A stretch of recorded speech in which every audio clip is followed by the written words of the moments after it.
عمران خان وایي د پیسو لپاره مو ځان پر امریکا خرڅ کړ او د افغانستان جګړه کې ښکیل شو. دا چې نور یې څه ویلي جزئیات هم دې ویډیو کې وګورئ او چینل سبسکرایب کړئ. نن چې طالب مشران د پاکستان په ستاینو نه مړیږي، باید د عمران خان دا خبرې ورته پند شي چې پاکستان څنګه د دوی تیر نظام چپه کولو کې د ډالرو په بدل کې امریکا سره مرسته وکړه. تازه خبر دا دی چې د پاکستان لومړي وزیر عمران خان ویلي هیواد یې د امریکا پیسو د ترلاسه کولو په موخه افغانستان کې د ترهګرۍ ضد جګړه کې یوځای شو.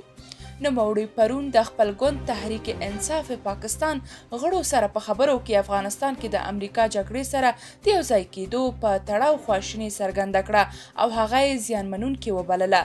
عمران خان تحریک انصاف غړو ته وویل چې د ترهګرۍ پر ضد جګړه کې د ګډون پریکړه د پیسو ترلاسي په موخه شوې وه. د پاکستان لومړي وزیر زیاته کړه موږ خپله مسؤل یو ځکه نورو ته مو اجازه ورکړه چې له موږ ګټه واخلي. نوموړي وویل د خپل هیواد درناوی مو د مرستو قرباني او بهرنی سیاست مو د ملي ګټو خلاف د پیسو لپاره طرح کړ. خان د خپل ګوند غړو ته ویلي لاس او پښې تړل شوي او په سیاست کې له خپل دریځ څخه ناراضه دی.